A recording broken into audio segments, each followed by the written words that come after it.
This vessel was built by Fine Entry Marine in 1999. She's 18.3 metres, has a beam of 5.95 metres and a design draft of 1.2 metres, and that's fully loaded. She's seen here today, back in the water. She's been out for a couple of weeks for her 5-year survey, which is a big survey here in Australia. Had shafts pulled, had everything done to it. It's passed all of those, and she's clearly now back in the water. It's been blasted, anti-fouled, and the boys are just doing some of the finer things, replacing some antenna aerials, bases, spotlight bases, etc, etc. She's got a bow loading, stern loading, rescue door, crash rails. That's a 1-ton deck crane at full extension. The void that I'm stepping down into now is right at the stern of the vessel.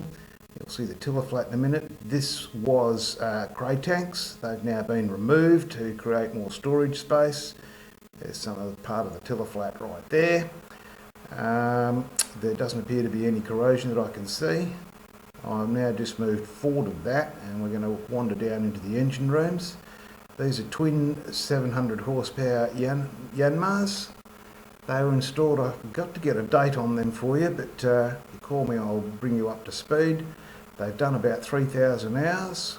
All the complete engine room is fully fireproofed as per NSCV requirements.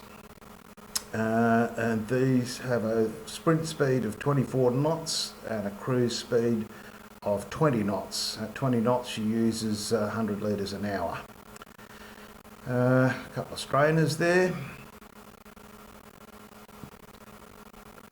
I'll move back in a moment and you'll see the 2 gensets. There we go, gensets, Isuzus. They're both 18 kVA. There's one, there's the other one. From memory, they've done around 7,000 hours. We're about to step out of here and move forward again.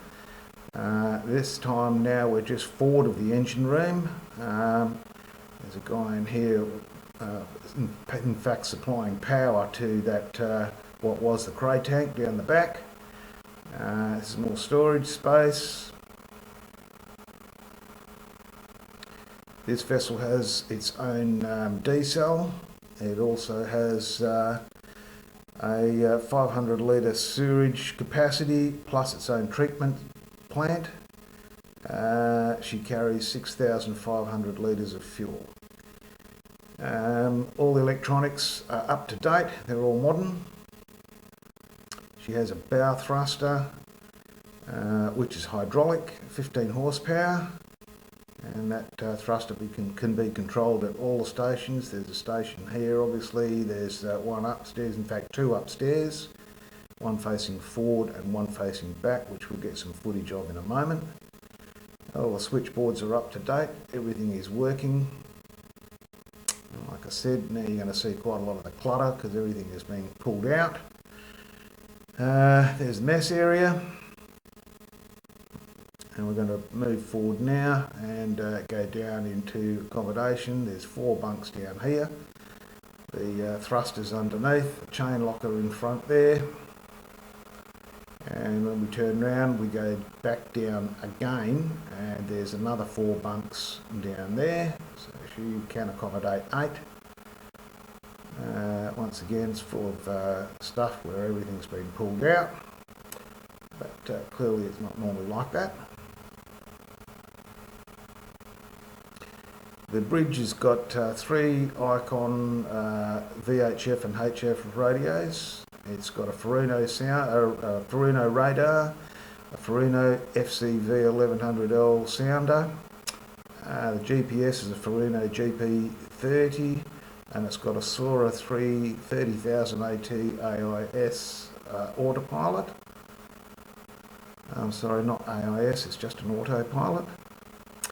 Cabin's air conditioned. There's actually 2 of those life rafts. One of them's off there for servicing at the moment. There's one up station looking forward,